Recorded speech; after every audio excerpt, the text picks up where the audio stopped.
There's nothing there, man. It may be hard to remember, but there wasn't a very big marketplace for zombies not too long ago. They're big business nowadays, but in the 90s and early aughts, the undead were, well, dead. Though of course they've always lurked around the edges of pop culture, and usually had a place to call home in the world of very low-budget horror movies. The tide started to turn in 2003 when Danny Boyle's Not Zombies, but still pretty much zombies, epic 28 Days Later came out during the summer and reminded people how much fun it could be to watch folks get ripped to shreds by mindless savages. Less than a year later, Universal Pictures remade George Romero's classic Dawn of the Dead for a new generation, giving the film a stylish update courtesy of an unknown director named Zack Snyder and a writer named James Gunn. Later that year, Universal would also help introduce a splendid zombie comedy called Shaun of the Dead to the world. And it was probably right around that time that most people fell in love with those hungry ghouls all over again.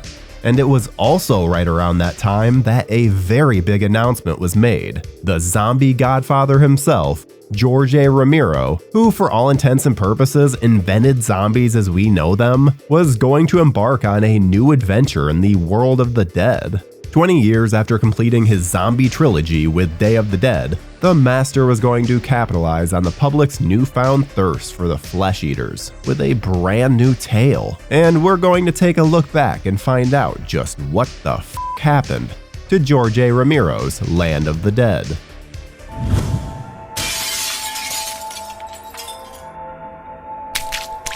True to form, Romero was actually ahead of renewed enthusiasm for the zombie genre by a few years. In 2001, he'd written a script called Dead Reckoning, which was more or less a new entry in his Dead series. Trouble was, he delivered the script to his agent literally days before the tragedy of 9/11, and it turned out that studios didn't want to make downbeat movies after that particular event. Romero shelved the idea for a year and a half and found that the state of the world in the wake of 9/11, with the Bush administration and the Iraq War at the forefront of everyone's minds, would provide an interesting new subtext to his screenplay. As his zombie movies have always been about more than just zombies, he layered in his own personal feelings about post-9/11 America into the script. But would anyone want to make it? The film revolves around a walled-off city that stands in as a microcosm of how Romero saw America at the time. The wealthy live up in a skyscraper called Fiddler's Green, ignoring the real world outside of their tiny paradise. Everyone else is barely scraping by, the majority of the population homeless and desperate. Bands of scavengers venture to the outside world to loot whatever they can, all while attempting to avoid the hordes of living dead that have taken over the country. While tensions between the humans are already at an all-time high, matters are going to get worse once it becomes clear the dead are getting a little smarter, and they're certainly not content to be target practice anymore. 20th Century Fox was in negotiations with Romero for over a year to make Dead Reckoning, but they seemed more interested in acquiring the Night of the Living Dead brand than anything else. Romero would later complain that they were dead set on calling the film Night of the Living Dead in one fashion or another, which Romero was not open to. As luck would have it, Romero found a new champion in the form of Mark Canton, a former studio exec turned independent producer with a newly formed company called Atmosphere Entertainment. According to Romero, Canton read Dead Reckoning and immediately vowed to finance the film. They had a deal, and Romero found himself in pre-production about 3 weeks later, with an October 2004 start date eyed. Universal Pictures, having enjoyed the success of their Dawn of the Dead remake and on the verge of releasing Shaun of the Dead in the US, jumped on board to distribute Romero's new film, now titled Land of the Dead, only weeks before shooting began. The budget was reportedly in the $15 to $20 million range. Quite a large budget for Romero, who was used to working independently. Still, the director would say that the guerrilla filmmaking aspect of many of his previous films was still prevalent on Land, as they had a tight window of 42 days to film, with most of the schedule calling for night shoots. Romero wanted to film in his native Pittsburgh, as that's where the script was set, but the producers sought a cheaper location, looking at Winnipeg and even South Africa, but ultimately settling on Toronto, where Romero had made his previous film, Bruiser. Still, though the location of the city at the center of land is never directly specified, it's clearly meant to be Pittsburgh, with the skyscraper known as Fiddler's Green added digitally during post-production. A few days after Universal boarded the picture, the main cast was announced. The lead was to be played by Australian actor Simon Baker, who was an up-and-coming leading man. Dennis Hopper was cast as the Dick Cheney and Donald Rumsfeld surrogate, Kaufman. The fact that Hopper was a real-life Republican added a bit of spice to his casting. As tough-as-nails former prostitute Slack, Romero cast Asia Argento, whom he'd known since she was a child thanks to the fact that her father Dario was a friend and collaborator on George's Dawn of the Dead and 1990's Two Evil Eyes.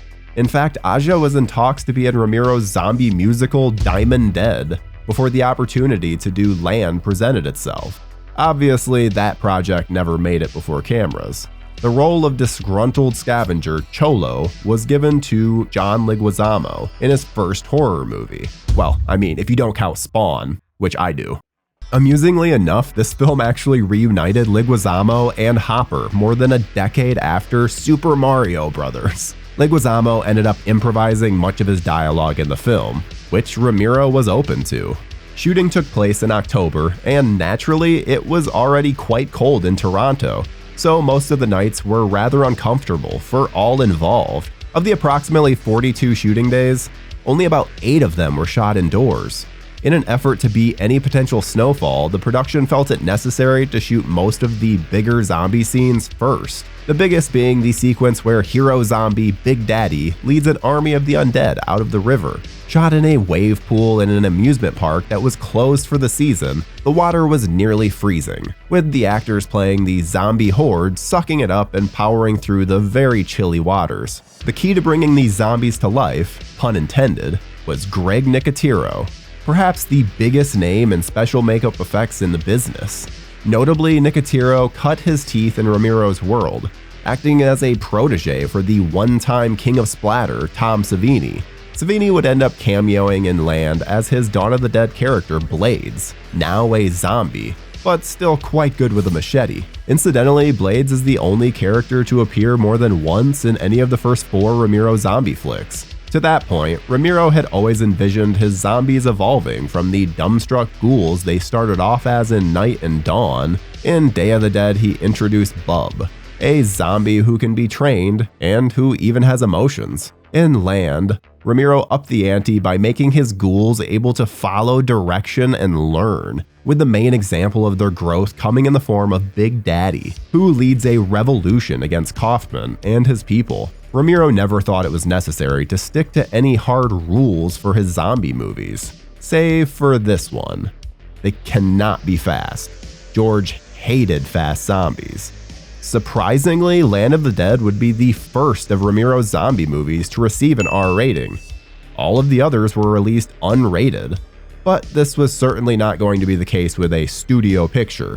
Still, Romero filled the movie with as much gore as he could get away with, though he ultimately had to trim some of it to satisfy the MPAA. In addition to having people walk in the foreground of certain gore shots, other ways to get around it would be to darken the blood via CGI so it wasn't quite as graphic. Though CGI came in handy throughout the film, Romero and Nicotero were determined to do as many of the effects practically as they could. 2 very special cameos can be seen early on during the zombie arena sequence. A couple of George's biggest fans, Simon Pegg and Edgar Wright. Yeah, George had received an early print of Shaun of the Dead before it was released because the boys wanted him to see it, and George loved it, eventually making it a point to recommend it to anyone who'd listen, even wearing a Shaun pin wherever he went. Simon and Edgar flew out to Canada for a couple days to shoot their cameo, which only lasts a few seconds but made an indelible impression on all involved. Universal originally gave Land of the Dead a late October 2005 release date, understandably close to Halloween. Then, abruptly, in April of that same year, the studio decided to bump the film all the way up to June 24th, the heart of the summer, where it was up against the second weekend of Christopher Nolan's Batman Begins. Not to mention looking down the barrel of Steven Spielberg's War of the Worlds, which was opening the following weekend. Difficult competition to be sure, but Universal clearly liked the movie and was willing to throw it into the deep end of a competitive movie season. They had even given George a few extra million and a handful of extra shooting days towards the end of production so he could get everything he needed. Land of the Dead opened with $10.2 million, a decent take. However, it crashed down to earth the following weekend, dropping 73% in the wake of War of the Worlds. It ended its domestic run at just $20 million, and with another $26 million internationally, it gobbled up somewhere in the neighborhood of $47 million worldwide. An admirable sum for a George Romero-directed zombie movie that cost less than $20 million. The reviews for the movie were mostly favorable, with plenty of savvy critics noting its critiques of George W. Bush-era policies, which Romero admitted were a bit on the nose, but intentionally so. Romero tinkered with the idea of doing a sequel that would follow Simon Baker's Riley and the Dead Reckoning as it traversed the wasteland that the US had become, but obviously that never materialized. He did end up making 2 more zombie films, Diary of the Dead and Survival of the Dead. And though those movies have their supporters, they're not generally thought of as being in the same class as the director's 4 main zombie films. To be sure, some people don't even include Land in the same breath as the original trilogy. But even if it's not a slam dunk, it's still an ambitious, thought-provoking, studio-backed horror movie that only could have been made by the zombie godfather himself. If nothing else, the horror genre is a better one with Land of the Dead in it. Though we're certainly living in a poorer place now that George isn't around to give us a piece of his mind. Just imagine what he'd make of what's going on in the world today. Thank you.